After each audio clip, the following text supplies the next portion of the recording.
A while back I read that mealworms eat polystyrene, eat foamalite. So I went and I bought this container. It has 500 mealworms in it at a local pet shop.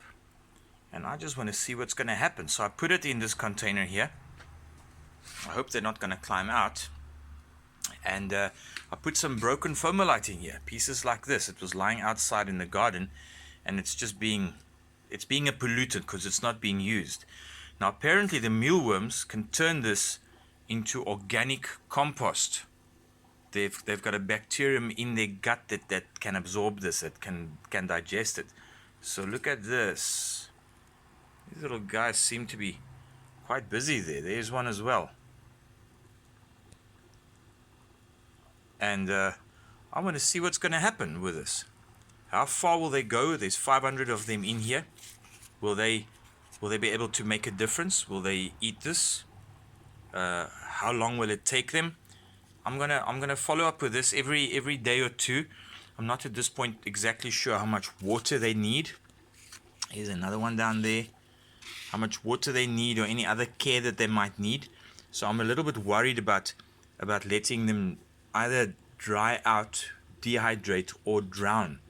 So that's stuff that I'll have to figure out along the way. But this is going to be very, very interesting, methinks. Seeing these guys turn this inorganic foamalite into organic compost.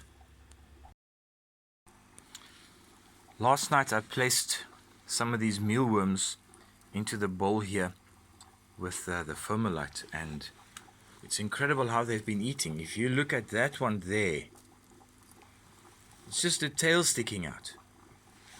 I saw some others also burrowing into it. Look at that. There's 500 mealworms in here, and within minutes of putting them in here, I noticed that they were crawling up. Look at that as well. See there.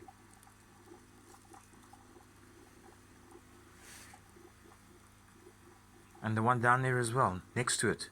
Just a tail sticking out. Within minutes of putting them in here, they were all over the foamalite. They seem to prefer starting with the foamalite over staying in the bedding that they were in. They preferred the foamalite over the sawdust that they received, and looks like they put some fish food in there as well. So they're definitely eating it. There's no doubt in my mind about that. They're definitely eating the foamalite. We'll see how quickly they go through this and what's going to be the end result. So this morning the worms weren't very active, and I poured a little bit of water over the styrofoam. And when I got home just now, this is what I found. They seem to be very productive all of a sudden. It seems like there's a whole lot more of them than there's ever been before. So it looks like part of the secret is just to make sure that they have enough water all the time. I put 500 mealworms in this container 12 days ago. And just look at how they have demolished this styrofoam. Look at that. It's insane.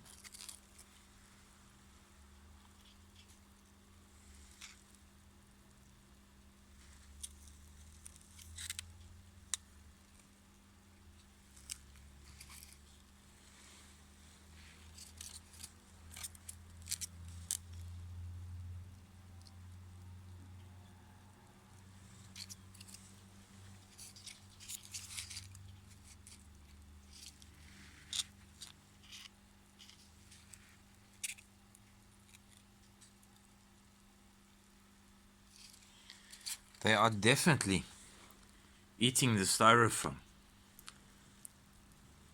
This could be the next big thing for us to get rid of plastic pollution worldwide. Now guys, this is day 14 of the mealworm experiment. And as you can see, forgive me that my hands are so dirty. I've been painting this morning, turning my house into a rainbow village.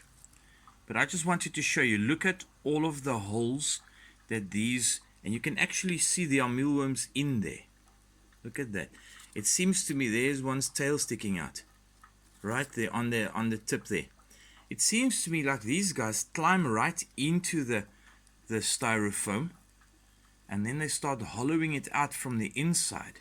Maybe that is a protective mechanism, because if they are busy on the surface of whatever it is that they're eating, they would be easy prey for something. And if they are inside that food source, they are hidden inside, then they won't be, birds and predators won't be able to get a hold of them. So I think this experiment with the mealworms in the styrofoam has been insanely successful.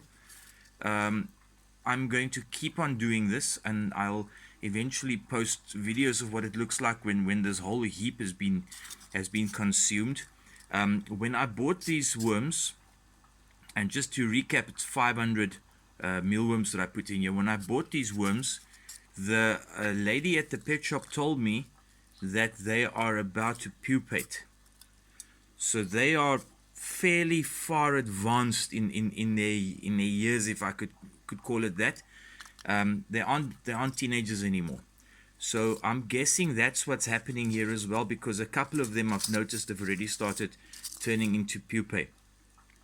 But the next experiment, once these have now turned into the bugs, the beetles, they'll start laying eggs, and then we're going to have a ton more of these, and this time fresh and young mealworms. I'll let you guys know what's going on with that. My mealworm experiment has ended when my mealworms pupated and turned into beetles. But I just want to show you, this is what they did with that styrofoam. If I added more mealworms, this would continue,